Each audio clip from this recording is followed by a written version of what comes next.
Hello दोस्तों, good morning. स्वागत है आप सभी का वी आर क्वेयर में। और आज आप सुनने जा रहे हैं गेल ऑफ स्टोरी बिहारी बाबू का लफड़ा। दोस्तों, आपने कई बार मुझे कहा है कि निलय सर प्लीज़ आप अपना फेस रिवील कीजिए। तो फेस रिवील करने के लिए जैसा कि मैंने कहा था कि हमारा एक टारगेट है कि एटलीस्ट 50 के सब्सक्राइबर्स हो जाएंगे तो मैं फेस रिवील करूंगा।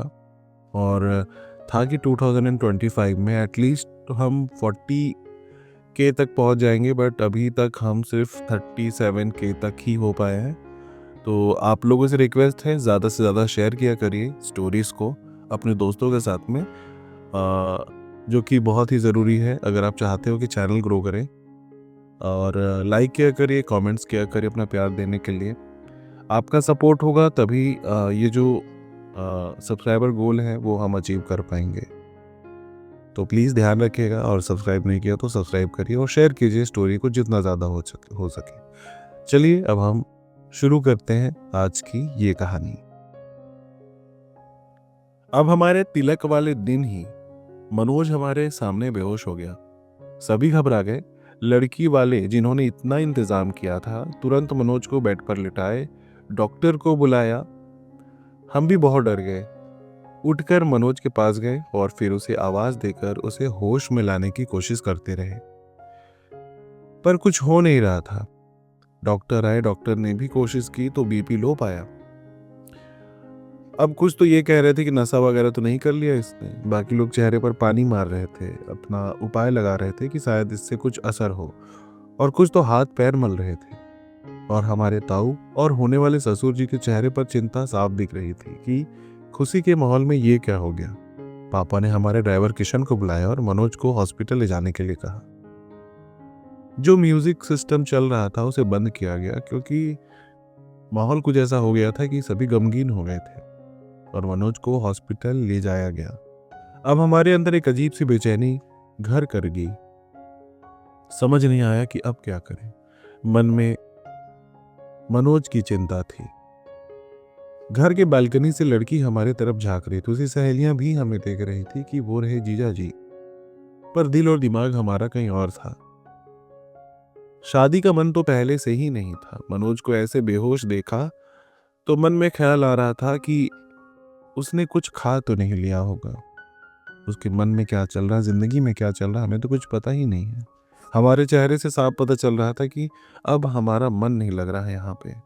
चिंता की जो लकीरें थी वो माथे पर थी। फिर भी हम बैठे रहे, क्योंकि हमारे पापा ताऊ जी सभी लोग थे। तिलक का लेन देन हुआ, शाम होने वाली थी। काफी सारे प्रोग्राम हो रहे थे, लड़कियों का नाचना गाना हो रहा था, मस्ती चल रही थी। और इन सब के बीच हमारा मन नहीं लग रहा था।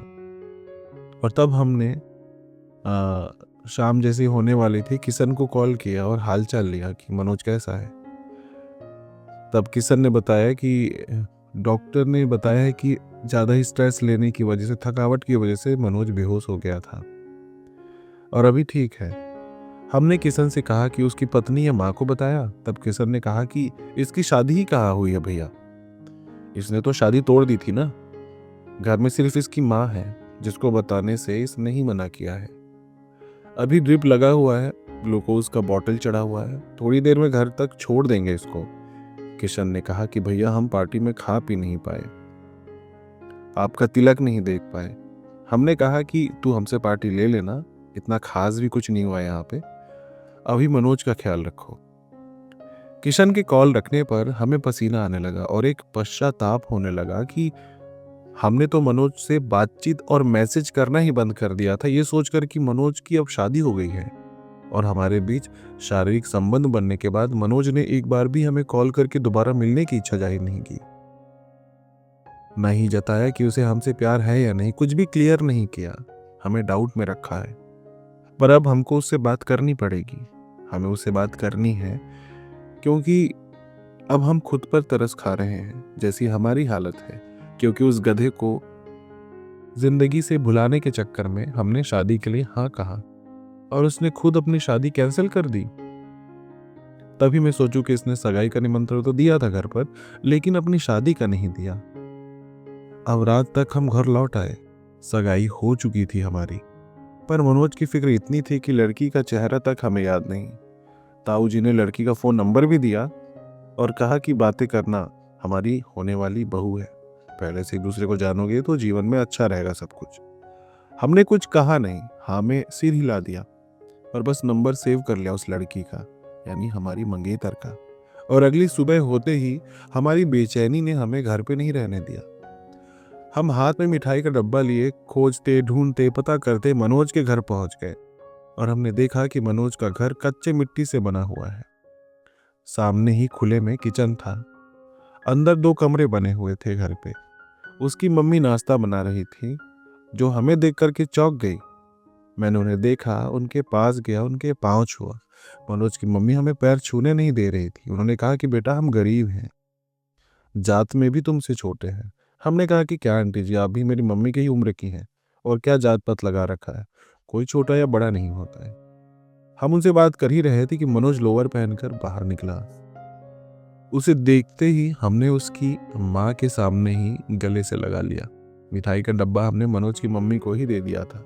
मनोज की मम्मी ने हमसे कहा कि देखिए बेटा, इसकी हालत तो देखिए, बगल वाले सेठ का ट्रैक्टर चलाता है, ये अच्छा कमा लेता है, मैं बुजुर्ग बूढ़ी हो रही हूँ। इतनी मुश्किल से एक रिश्ता मिला था इसको, पता नहीं अचानक इसे क्या हो गया, किसने जादू मंतर कर दिया बेटा। ये जो हमेशा शादी की रट लगाए रहता था, मस्ती करता था, इसके तो जिंदगी में अब वो खुशी ही नहीं देखती हूँ। अब उसी लड़के को शादी से परहेज होने लगा है। सगाई करने के बाद इसने तोड़ भी दिया। बहुत बदनामी हुई बेटा हमारी। अब बेटा इसे आप ही समझाइए कुछ। अब हमने मनोज की तरफ देखा और उसने हमें चारपाई पर बैठने को कहा। मनोज ने हमसे कहा कि माफ करना, कल खुशी का माहौल था और हम बेहोश होकर गिर पड़े। मैंने मनोज को फिर गले से लगाया और बोला कि देखो, जो हुआ उसमें तुम्हारी कोई गलती नहीं थी और मुझे और नाटक नहीं चाहिए अपनी जिंदगी में। मैं अब और ड्रामा नहीं कर सकता, खुद को झूठ नहीं कह सकता। मनोज ने हमें खुद से दूर हटाया और बोला कि ये सब गलत है, और मनोज के आंखों में आंसू आने लगे। वो रो तो नहीं रहा था, पर आंखों से रो रहा था। मनोज की मम्मी हम दोनों को देख ही रही थी, उनको शायद समझ में नहीं आया। थोड़ी देर बाद वो हमारे लिए गर्मा गर्म नाश्ता ले आती हैं और बोलती, बेटा बातें करते रहना, पहले खा लो। और वो चली गई। हमने कहा कि हम खा लेंगे, आप अपना काम कर लीजिए। उन्हें कुछ काम करना भी था। वो जैसे ही व्यस्त हुई, मनोज ने दोबारा कहा कि ये क्या हो गया है मुझे, मैं ऐसा नहीं था पहले, मैं पागल हो रहा हूं, कुछ समझ में नहीं आ रहा है। हमने कहा कि तुमने अपनी सगाई क्यों तोड़ दी, ये पहले बात बताओ। मनोज बोला कि मुझे नहीं पता कि मैंने क्यों तोड़ी। हमने कहा कि तुम सब जानते हो कि तुमने क्यों तोड़ा है सगाई, दिल में जो कुछ भी है बता दो मुझे। मनोज बोला कि मेरे बोलने से सब ठीक हो जाएगा क्या, क्या मेरी समस्याएं अच्छी हो जाएंगी, ठीक हो जाएंगी। हमने कहा कि तुम्हारे कहने से शायद रास्ते निकल आएंगे, और अगर इतनी बड़ी समस्या है तो हो सकता है मिलकर सुलझा भी लें। मनोज बोला कि उस शाम के बाद से हर वक्त मुझे सिर्फ तुम्हारी याद आती है, तुम्हारा मुझसे बात करना, मेरा ख्याल रखना, मुझे जॉब दिलाना। ऐसा लगता है जैसे कि यही तो मुझे चाहिए था हमेशा से। मेरी कोई केयर नहीं करता था, मुझसे कोई इतने प्यार से बात नहीं करता था। मनोज की आंखों से आंसू बहे जा रहे थे। हम दोनों ने वो नाश्ता जो गर्मा गर्म था वो भी नहीं खाया। मनोज की माँ को बताकर हम वहां से निकल गए। उसकी माँ ने कहा कि बेटा खा के तो जाओ, इतनी क्या जल्दी है। हमने कहा कि बस माँ जी आते हैं, और एक सुनसान पुल के पास जाकर के बैठ गए। आसपास बकरियां चर रही थीं, इंसान कोई दिख नहीं रहा था, और हमें लगा इससे अच्छी जगह कोई नहीं हो सकती। हमारे घर से काफी दूर आ गए थे हम। रोड के किनारे एक पुल, सुनसान, आसपास कोई नहीं। मनोज ने बात की शुरुआत करते हुए कहा कि वो हमारे बिना जी नहीं पा रहा है, और हमारी सगाई का और तिलक होता देख उसका ब्लड प्रेशर कम हो गया था और वो बेहोश हो गया। मनोज ने बोला कि हमने तो सगाई तोड़ दी किसी न किसी बहाने से, और ज्यादा कुछ गया नहीं, हमारा कुछ नुकसान नहीं हुआ है, पर आपकी सगाई में इतने सारे लोग आए थे, इतना पैसा खर्च हुआ है, आपकी शादी टूटी तो बहुत बदनामी होगी। जिसकी हम वजह नहीं बनना चाहते। हमने उसी वक्त मनोज को चूम लिया क्योंकि हमसे उसका ये भोलापन देखा नहीं गया, और फिर गले से लगा लिए और बोले कि हम तुम्हारे इसी इजहार के लिए तड़प रहे थे, क्या ये पहले बता नहीं सकते थे? हमको लगा कि ये प्यार वाली भावना सिर्फ हमारे अंदर है।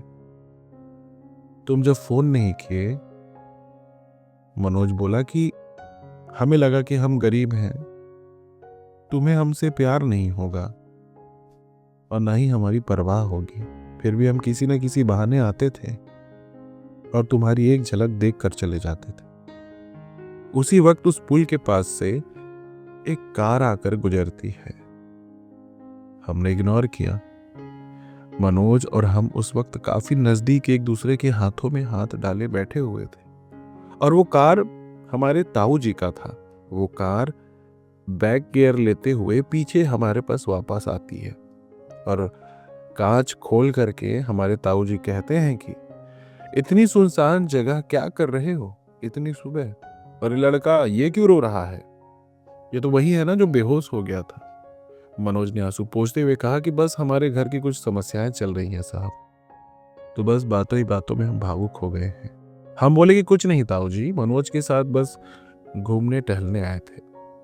तभी मनोज के पड़ोस में रहने वाला एक आदमी भी दिखा जो पुल के नीचे की तरफ बकरी चराता हुआ हमें देख रहा था। वो रंग में सांवला था और उसने धोती और गमछा लगा रखा था, तो वो अब हमें दिखाई दे रहा था। उसने शायद सब कुछ सुन लिया होता है और देख भी लिया होता है हमें गले लगाते, एक दूसरे को चूमते हुए, जिस पर मनोज की नजर पहले पड़ती है। और फिर आगे कौन सा नया बवंडर शुरू होता है, जानेंगे सब कुछ पर अगले एपिसोड में। कहानी अगर अच्छी लग रही है दोस्तों तो प्लीज लाइक और शेयर करना ना भूलें। नए हैं तो सब्सक्राइब भी कर लीजिए।